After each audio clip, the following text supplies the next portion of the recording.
We're now just a few weeks away from midterm elections in November, and those voter information pamphlets are on the way to your mailbox tonight. Welcome back. I'm Marcella Lee. I'm Carlo Cicchetto. Some of the ads you've seen may sound familiar. For example, a pointed message on a dialysis proposition that seems to surface time and again. We asked our Steve Price to get to the bottom of those repeat measures and find out what's behind them. Proposition 29 is asking voters to put new rules in place when it comes to kidney dialysis clinics across our state. If this sounds familiar, well, it is. Voters were asked to do the same thing in 2018 and again in 2020, which has some people wondering, why are we being asked to vote on this again?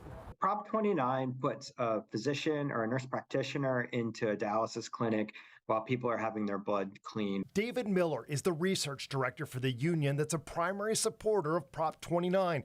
That union, SEIU-UHW, also pushed to pass the ballot measures in 2018 and 2020.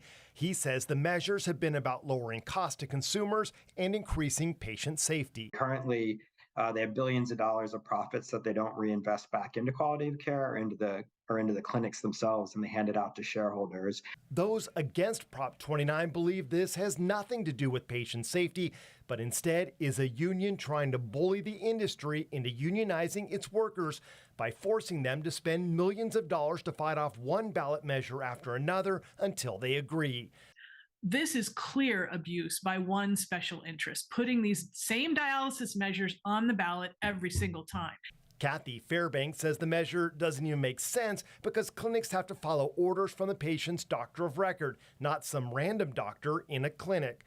They would be doing nothing but administrative tasks, bureaucratic tasks, maybe watching Netflix on their phone, I don't know.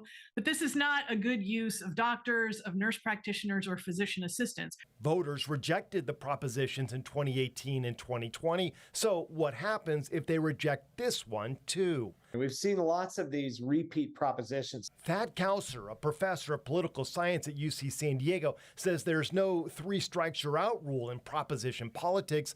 Groups can keep bringing them back. And he says surveys show Californians don't actually want that to change. We in California are very protective of the people's process, very skeptical of any attempt to monkey with it. And really, at the end of the day, voters have the power. If they don't like seeing these initiatives over and over again on the ballot, just vote no.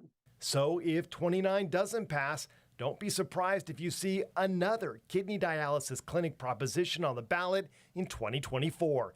In Kearney Mesa, Steve Price, CBS 8.